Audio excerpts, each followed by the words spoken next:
Perdana Menteri Benjamin Netanyahu melakukan langkah kegagalan fatal dengan berhenti memantau komunikasi radio Hamas. Hal ini lantaran Netanyahu meremehkan Brigade Al-Qassam dan merasa ancaman terbesar mereka hanyalah Iran dan juga Hizbullah.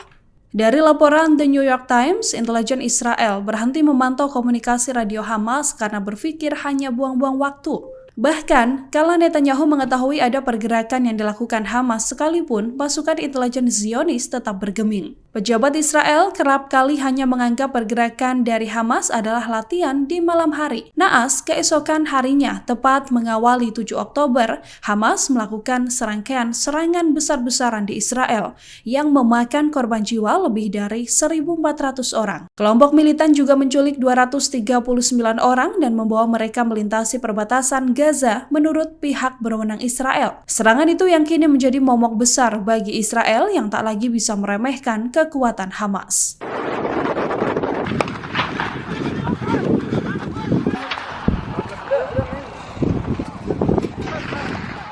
Pasukan militer Israel masih terus menggempur jalur Gaza hingga saat ini. Jenderal Amerika Serikat Robert Adams pun menyebut bahwa sebuah kemustahilan dalam konflik ini apabila Israel bisa menghancurkan Hamas. Pensiunan jenderal ini mengatakan serangan Israel ke Hamas hanya akan merugikan kekuatan militer mereka.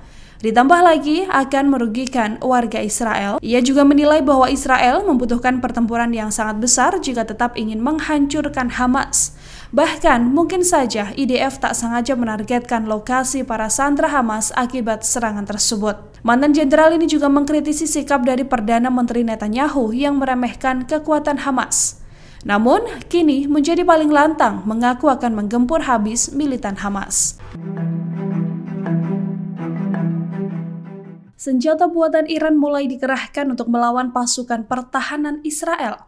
Terbaru, senjata anti pesawat berkode 358 buatan Teheran digunakan oleh kelompok Hizbullah untuk menembaki drone Israel pada serangan Sabtu 28 Oktober. Dari laporan Eurasian Times, foto-foto yang dirilis menunjukkan puing drone Israel tersebut.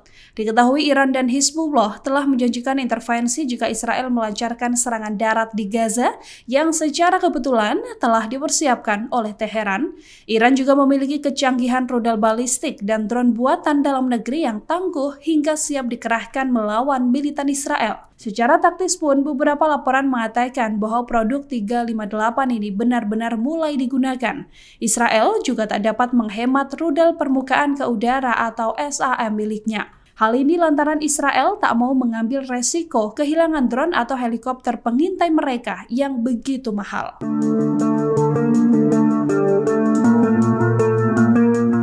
Sejak konflik bermula, terowongan bawah tanah Hamas terus menjadi fokus serangan Israel karena dianggap sebagai momok besar. Namun Iran kini memperingatkan agar Israel tak terus menggempur labirin bawah tanah Hamas karena akan membuat pasukan Zionis terjebak. Pejabat militer dan diplomat Iran mengatakan bahwa serangan ke terowongan bawah tanah Hamas hanya akan menggali kuburan untuk militan Israel sendiri. Pejabat Iran mengatakan Hamas menggali terowongan dari jalur Gaza dan keluar dari balik tembok besi di bagian terluas Gaza. Peringatan ini buntut niat Israel untuk melakukan invasi darat besar-besaran. Para pejabat Iran bukan satu-satunya yang memperingatkan Tel Aviv tentang resiko invasi darat ke Gaza.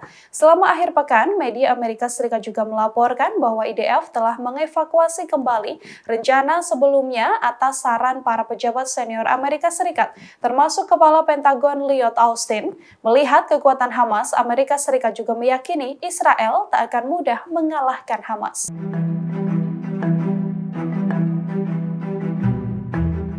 Kelompok militan Hamas dilaporkan menggunakan puing-puing besar hasil serangan Israel sebagai senjata baru dan perisai untuk melindungi infrastruktur mereka.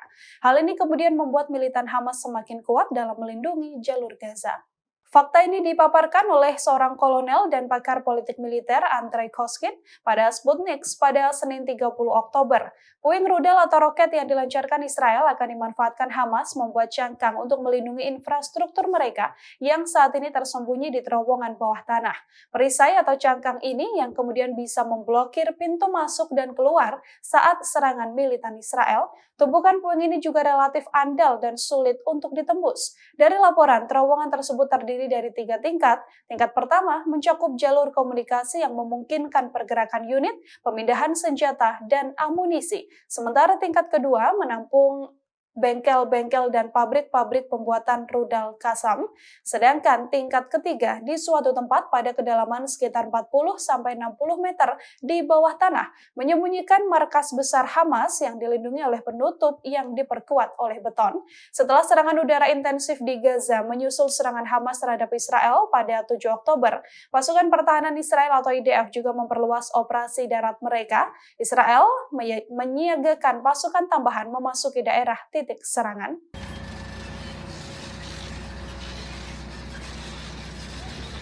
Pasukan militer Israel terus gagal dalam menghadapi militer Hamas di jalur Gaza. Bahkan pasukan Israel ini butuh waktu lebih dari 1 jam untuk masuk ke pinggiran kota Gaza pada Senin 30 Oktober kemarin. Meski begitu, upaya Israel ini berujung kegagalan.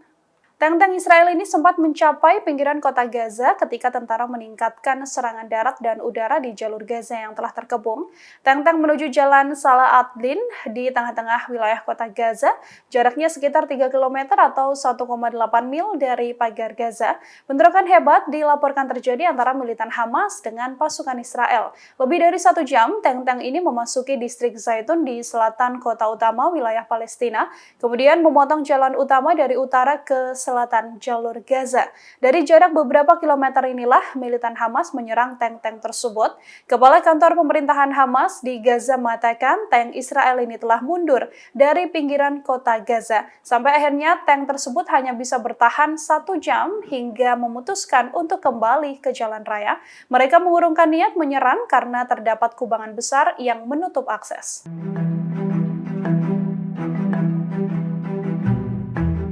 Pasukan Amerika Serikat menerima lebih dari 23 kali serangan sejak perang Israel dan Hamas pecah. Serangan tersebut dilakukan oleh musuh dengan roket dan juga drone sejak 17 Oktober hingga 30 Oktober 2023. Berdasarkan laporan, serangan tersebut 14 kali berasal dari Irak dan 9 kali berasal dari Suriah. Pejabat senior pertahanan Amerika menuturkan 10 serangan baru terjadi sangat intensif pada 24 Oktober kemarin. Jet tempur Amerika Serikat sendiri melancarkan serangan udara di 2 lokasi di Suriah Timur dengan Korps Garda Revolusi Islam atau IRGC Irak sejak konflik berlangsung. Serangan tersebut kemudian dibalas oleh Iran, hingga penasehat keamanan Amerika Serikat Jake Sullivan memperingatkan agar Iran tidak menyerang pasukan Amerika Serikat di tengah konflik Israel dan juga Hamas. Kondisi yang kian memanas ini juga masih ditambah dengan meningkatnya gerak pasukan darat untuk melakukan operasi darat berkepanjangan.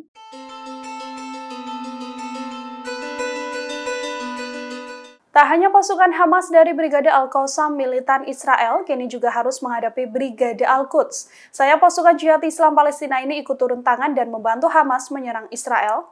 Dikutip dari Al Jazeera, juru bicara Brigade Al-Quds, Abu Hamzah memperingatkan bahwa sayap pertahanannya akan menyerang semua sisi dari militan Israel. Menurut mereka, setiap menit ancaman dari Israel juga akan dibalas Brigade Al-Quds dengan pertarungan. Sikap ini diambil Brigade Al-Quds karena militan Israel enggan melakukan gencatan senjata di jalur Gaza. Brigade Al-Quds juga bergerak secara rahasia. Kelompok ini mendapat bantuan pelatihan dari milis Syiah Hizbullah di Lebanon.